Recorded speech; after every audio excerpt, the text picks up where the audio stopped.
There's a fire on TV. For a moment, I'm unsure what I'm looking at. The TV is across the diner, hoisted up in the corner of the room. But when I squint, I see that the news is reporting on a massive factory fire.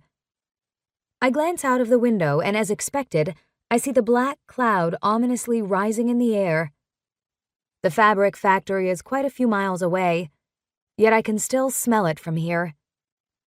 The thought of it sends me back to a place in my memory. Not a happy place. Not a place where I ever wanted to go again. I'm a little girl again, staring out with my nose pressed against the car window, watching as the smoke billows from the shattered windows of my home.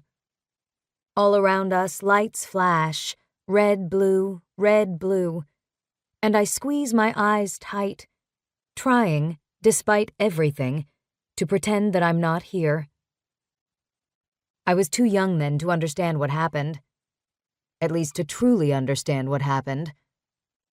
I heard lots of words when I climbed out of the car and took off running toward the flames. I could hear the policemen shouting at me to stop, and Nana begging me to come back. But above it all, I thought I could hear my parents calling my name. Only they couldn't have been.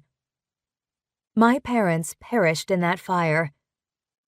A gas leak, that's what the detectives said.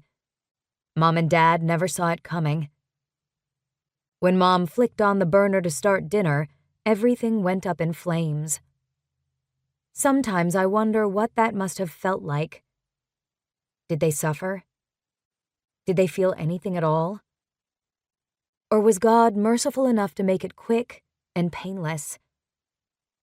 I remember falling to my knees on the front lawn, sobbing as 2 firemen pulled me away from the flames. My lungs burned and my eyes burned, but more than anything, there was the unshakable hollowness of loss. I'd spent my entire life in that home. Every year on my birthday, Mom would line me up with the door frame in the kitchen and carve a little mark above my head.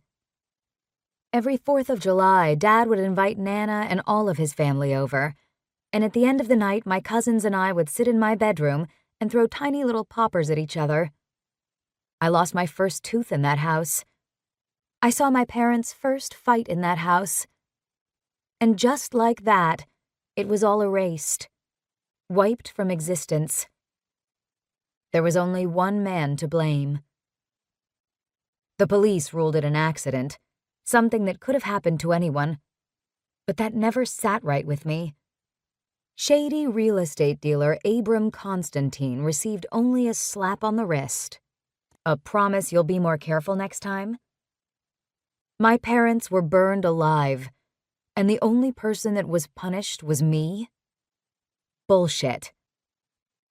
Nana says that if I hold on to this for the rest of my life, it'll eat me alive. But the part of me that longs for justice says, let it.